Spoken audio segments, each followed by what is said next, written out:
Amen. Donc, Romains 8, verset 19, si vous pouvez me prendre pour moi, s'il vous plaît. Romains 8, verset 19. Romains 8, verset 19.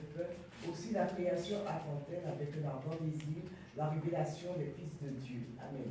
La révélation des fils de Dieu. Chers bien-aimés, c'est un appel, c'est le son de la trompette qui ne cesse de retentir dans le monde entier. Je cherche des fils de Dieu. Amen. Pourquoi? Simplement parce que la terre est en difficulté, plus que jamais. La terre est en difficulté. Ésaïe 24, verset 20. Ésaïe 24, verset 20. La terre chancelle comme un homme ivre. Elle vacille comme une cabane, son péché pèse sur elle. Elle tombe et ne se relève plus. Amen. Amen. Son péché pèse sur elle. Alléluia. C'est clair et c'est net, mes bien-aimés. Lorsque lorsque Dieu a créé l'homme, ce n'était pas, il l'a mis dans un jardin d'Éden, tout était pour l'homme, créé pour l'homme, mais malheureusement, l'homme a transgressé la loi, a désobéi, et c'est notre désobéissance qui fait qu'aujourd'hui, que la terre est en difficulté. Mais Dieu, dans son amour, dans sa grâce, il a envoyé vraiment, je dirais, le médicament qu'il nous faut. Aujourd'hui, entre parenthèses, on cherche toutes sortes de vaccins, mais le plus grand vaccin, le plus grand médicament, mes bien-aimés, nous allons le voir. D'ailleurs, c'est David, parce qu'il a échoué, il va trouver le médicament, et c'est pourquoi le Seigneur a dit, j'ai trouvé David, fils d'Ésaïe, un homme selon mon cœur, qui fait toute ma volonté. Pourquoi? Parce que, mes bien-aimés, 2 Chroniques 7, 14, voilà le médicament qu'il a trouvé pour pouvoir vraiment rentrer dans la victoire. Amen. Gloire à Dieu. Chers bien-aimés, l'attitude, le caractère de celui qui est appelé par le Seigneur aujourd'hui, eh bien, son caractère doit revêtir le caractère de tous les hommes qui ont réussi leur mission. Notamment Job, notamment, je prends Job, mais il y en a beaucoup, il y en a beaucoup. C'est le caractère, les valeurs, revêtir les valeurs spirituelles. Prenez avec moi, Psaume 92, verset 13 à 15. Dieu ne va pas utiliser n'importe qui. Psaume 92, verset 13 à 15. Les justes croissent comme le palmier, ils s'élèvent comme les cèdres du Liban. Plantés dans la maison de l'Éternel, ils prospèrent dans les parvis de notre Dieu. Ils portent encore des fruits dans la vieillesse. Ils sont pleins de sève et verdoyants. Amen. Alléluia. Oh Seigneur, cette qualité que nous devons cultiver, cette vitamine que nous devons prendre jour après jour dans notre marche, mes bien-aimés, c'est vraiment la sincérité, la vérité, la justice, l'intégralité, la pureté. À ce moment-là, il y a une croissance, il y a une élévation, il y a une attraction, on prospère et surtout on porte des fruits même dans la vieillesse.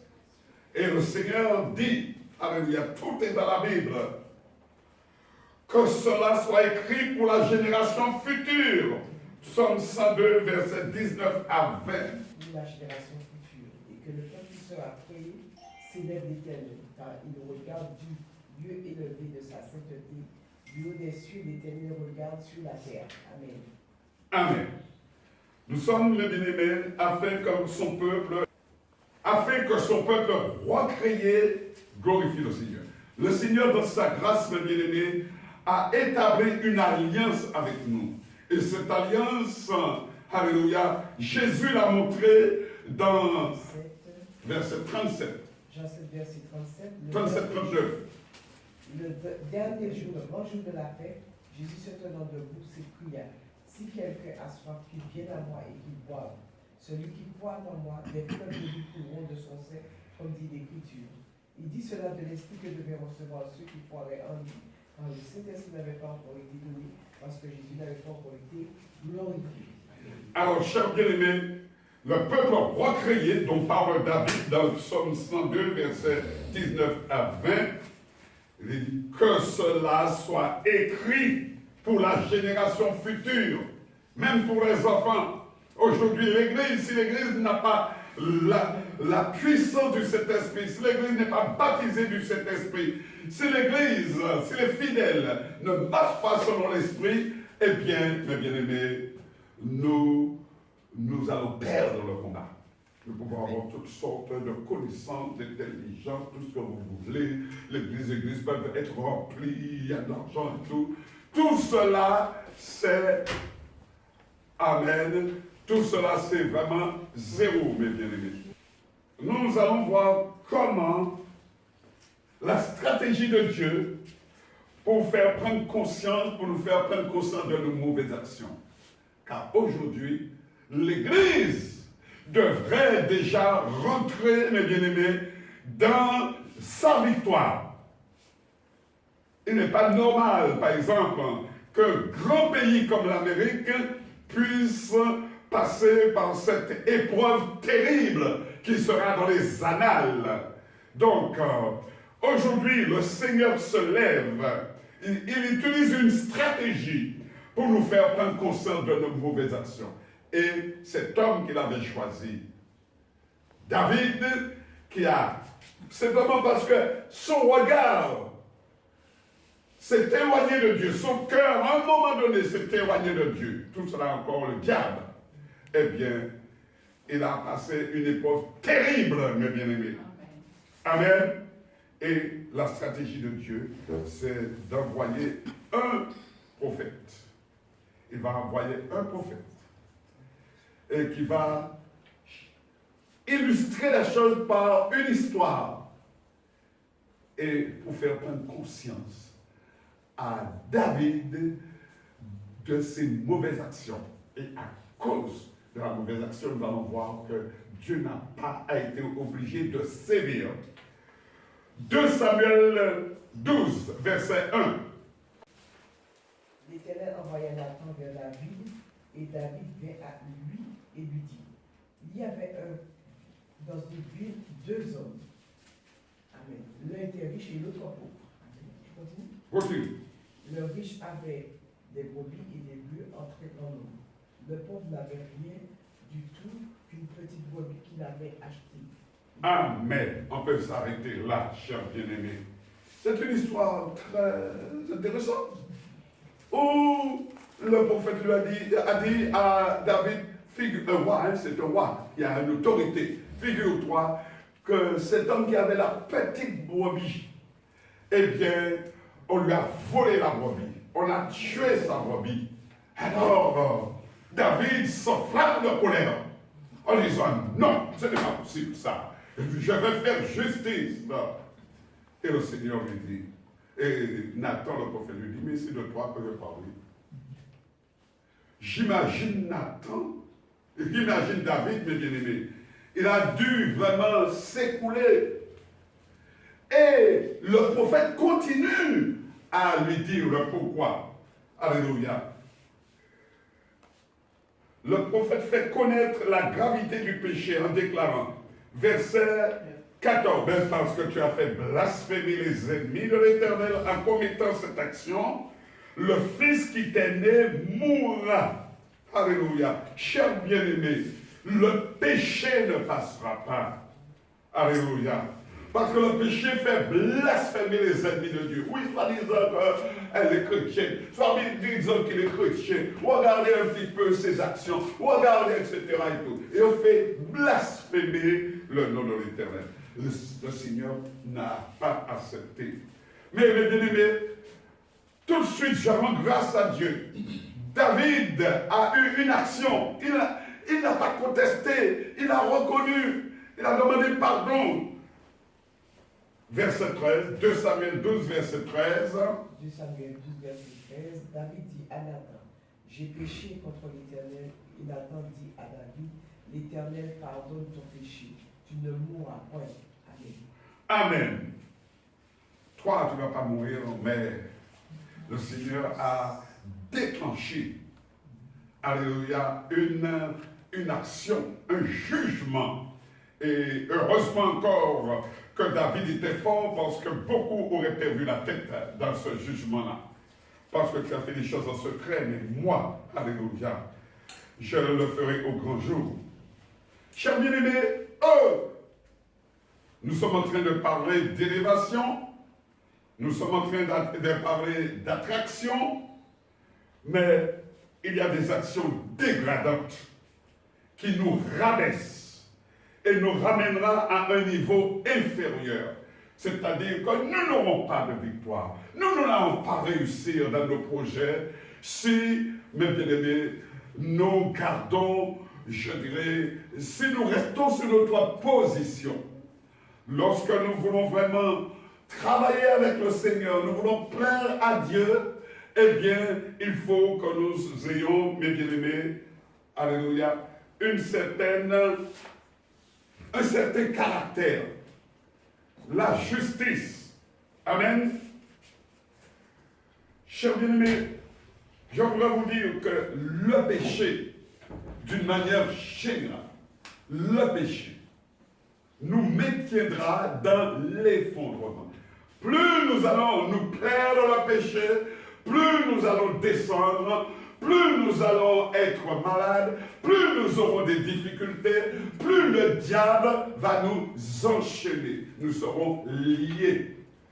Et même notre conscience. Plus que jamais, si les hommes, les chrétiens, ne mettent pas leur vie en règle, s'il y a encore le désordre et tout, eh bien, il y aura beaucoup de folie au milieu du peuple de Dieu. Et nous serons même obligés de créer, non pas une cellule de délivrance, mais je dirais un atelier d'accompagnement, parce que les gens seront vraiment dans la folie. Troubles psychiques et tout. Préparez-vous à tout cela. Alléluia. Chers bien-aimés, petit à petit, vous allez voir que le peuple de Dieu, au lieu d'être fort, au lieu d'être élevé, au lieu d'avoir une force, une puissance physique et spirituelle, eh bien ce sera l'effondrement. Chers bien-aimés, en commettant cette action,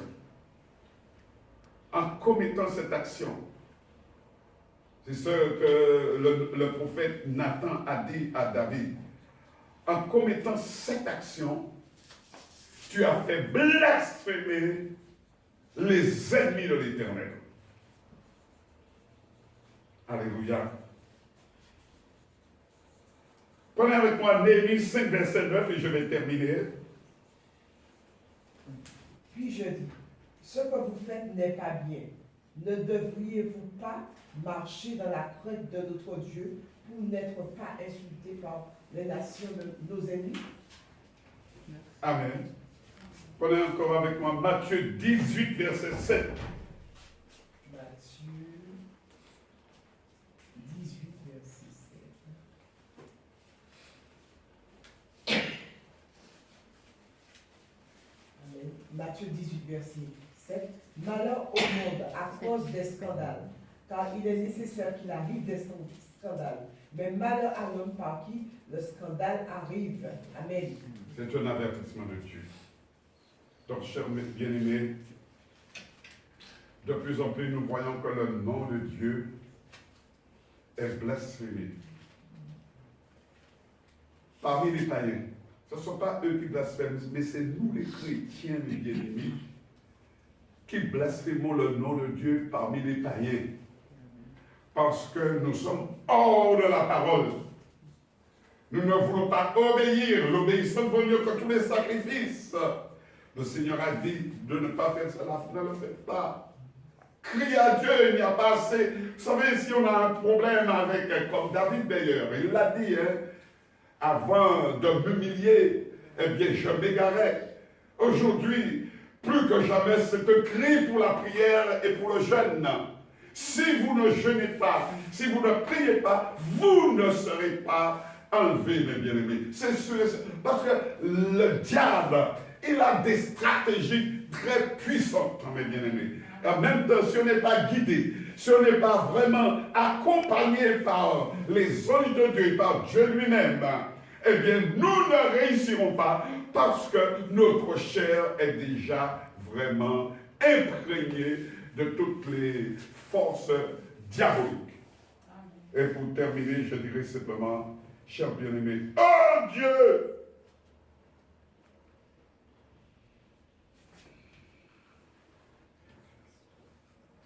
Lorsqu'on est élevé, on attire un grand nombre de personnes. Et surtout ça, c'est le signe. Il y a un signe. C'est l'attraction. Alléluia. Zacharie 8, 23. On va prendre Zacharie 8, 23, que j'aime bien. Zacharie 8, 23. Zacharie 8, verset 23. Ainsi parle l'Éternel des armées. En ces jours-là, 10 hommes de toutes les langues des nations saisiront un juif par le fond de son vêtement et diront: nous irons avec vous car nous avons appris que Dieu est avec vous. Alléluia. Alléluia. L'élévation, mes bien-aimés, c'est de connaître Dieu. Quand je serai élevé, quand vous connaîtrez Dieu, quand vous appliquerez vraiment ce que Dieu, les ordonnances de Dieu, vous allez vraiment attirer les hommes à vous. Et pour terminer, Matthieu 8, verset 1. Descendu de la montagne, une grande foule le suivit.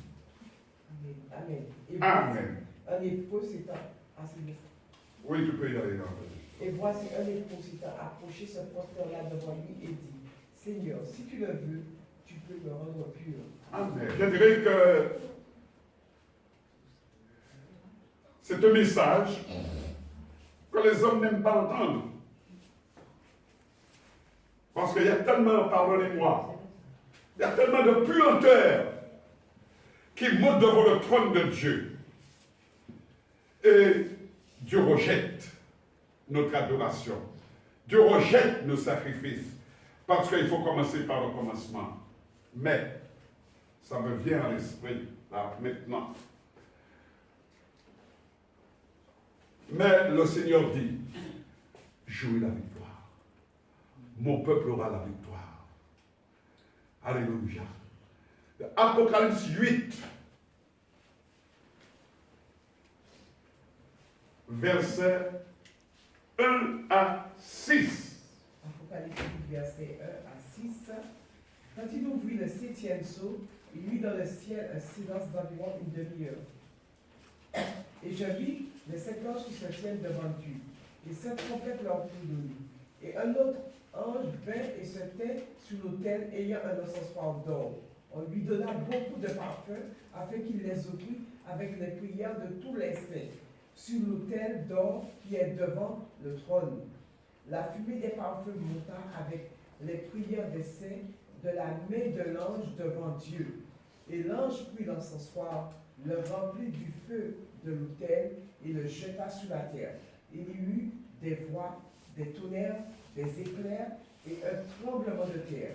Et les 7 anges qui avaient les 7 trompettes se préparèrent à en sonner. Merci Seigneur. Amen. Donc, chers bien-aimés, il est annoncé la prière, en fait, la victoire finale. Il est annoncé la victoire finale. Alléluia. Ça prendra peu de temps, parce qu'il y aura un nettoyage, il y aura une purification, parce que les hommes qui sont appelés par Dieu doivent se sanctifier, ils doivent être à part, ils doivent être séparés du monde. Alléluia. Et je crois que c'est toute une génération qui est en train d'être préparée. Chers amis internautes, chers frères et sœurs, sachez que je vous aime. Et ce que je vous ai donné, c'est vraiment, je dirais,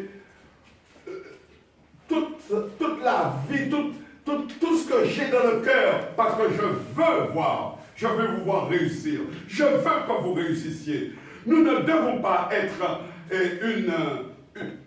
nous ne devons pas développer la honte dans le camp du Seigneur, dans l'œuvre de Dieu. Mais nous devons payer le prix. Tant pis, ça va nous coûter. Nous allons souffrir. il y aura des tribulations, mais nous voulons plaire à Dieu et être vraiment celui ou celle qui va amener un réveil dans le monde entier. Que Dieu vous garde et que Dieu vous bénisse.